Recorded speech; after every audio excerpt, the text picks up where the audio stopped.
सभी भाई बहनों को जय मसीह की। याकूब की लाबान से भेंट। फिर याकूब ने अपना मार्ग लिया और पूर्वियों के देश में आया। उसने दृष्टि करके क्या देखा कि मैदान में एक कुआं है और उसके पास भेड़ बकरियों के 3 झुंड बैठे हुए हैं, क्योंकि जो पत्थर उस कुएं के मुंह पर धरा रहता था उसमें से झुंडों को जल पिलाया जाता था। वह भारी था और जब सब झुंड वहाँ इकट्ठा हो जाते तब चरवाहे उस पत्थर को कुएं के मुंह पर से लुढ़काकर भेड़ बकरियों को पानी पिलाते और फिर पत्थर को कुएं के मुंह पर ज्यों का त्यों रख देते थे। अतः याकूब ने चरवाहों से पूछा, हे मेरे भाइयों, तुम कहाँ से हो? उन्होंने कहा, हम हारान के हैं। तब उसने उनसे पूछा, क्या तुम नाहोर के पोते लाबान को जानते हो? उन्होंने कहा, हाँ, हम उसे जानते हैं। फिर उसने उनसे पूछा, क्या वह कुशल से है? उन्होंने कहा, हाँ, कुशल से है। और वह देख, उसकी बेटी राहेल भेड़ बकरियों को लिए हुए चली आती है। देखो, अभी तो दिन बहुत है, पशुओं के इकट्ठे होने का समय नहीं, इसीलिए भेड़ बकरियों को जल पिलाकर फिर ले जाकर चराओ। उन्होंने कहा, हम अभी ऐसा नहीं कर सकते। जब सब झुंड इकट्ठा होते हैं तब पत्थर कुएं के मुंह पर से लुढ़काया जाता है और तब हम भेड़ बकरियों को पानी पिलाते हैं। उनकी यह बातचीत हो ही रही थी कि राहेल, जो पशु चराया करती थी, अपने पिता की भेड़ बकरियों को लिए हुए आ गई। याकूब ने अपने मामा लाबान की बेटी राहेल को और उसकी भेड़ बकरियों को देखा तो निकट जाकर कुएं के मुंह पर से पत्थर को लुढ़काया और अपने मामा लाबान की भेड़ बकरियों को पानी पिलाया। तब याकूब ने राहेल को चूमा और ऊंचे स्वर से रोया।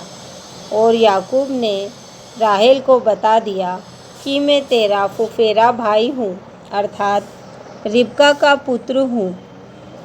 तब उसने दौड़ के अपने पिता से कह दिया।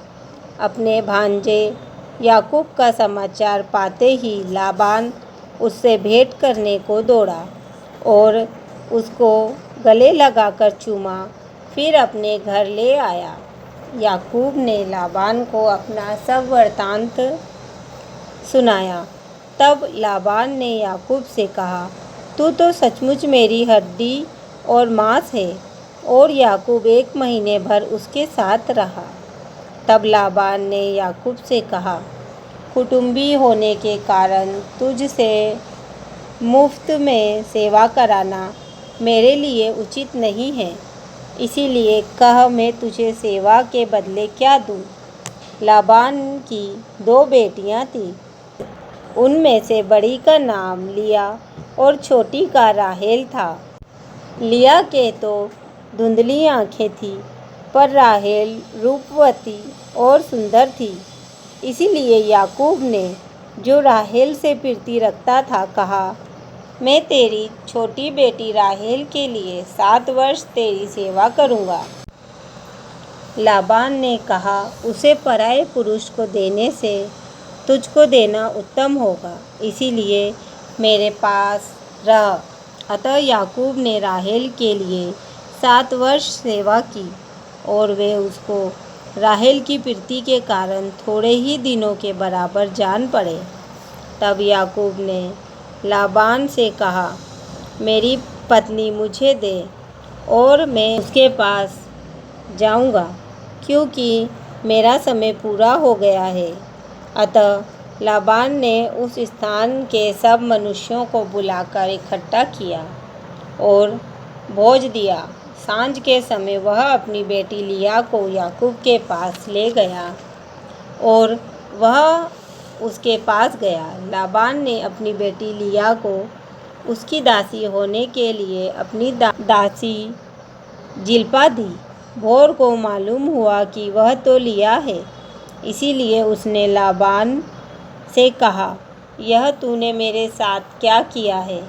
मैंने तेरे साथ रहकर जो तेरी सेवा की, तो क्या राहेल के लिए नहीं की? फिर तूने मुझसे क्यों ऐसा छल किया है? लाबान ने कहा, हमारे यहाँ ऐसी रीति नहीं कि बड़ी बेटी से पहले दूसरी का विवाह कर दे।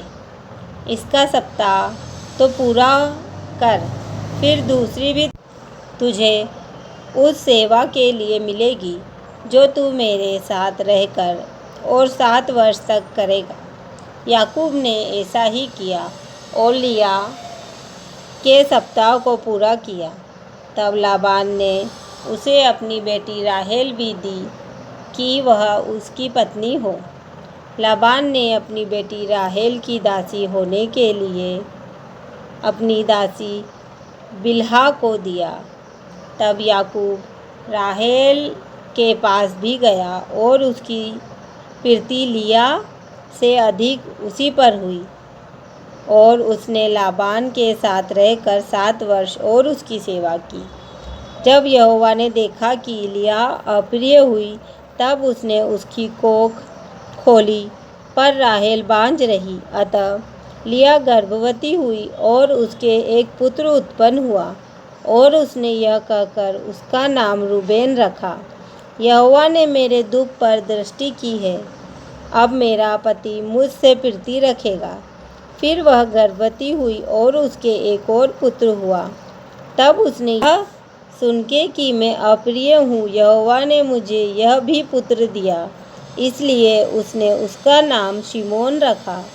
फिर वह गर्भवती हुई और उसके एक पुत्र उत्पन्न हुआ, और उसने कहा, अब की बार तो मेरा पति मुझसे मिल जाएगा, क्योंकि उससे मेरे 3 पुत्र उत्पन्न हुए। इसीलिए उसका नाम लेवी रखा गया। और फिर वह गर्भवती हुई और उसके एक और पुत्र उत्पन्न हुआ, और उसने कहा, अब की बार तो मैं यहोवा का धन्यवाद करूँगी। इसीलिए उसने उसका नाम यहूदा रखा। तब उसकी कोख बंद हो गई।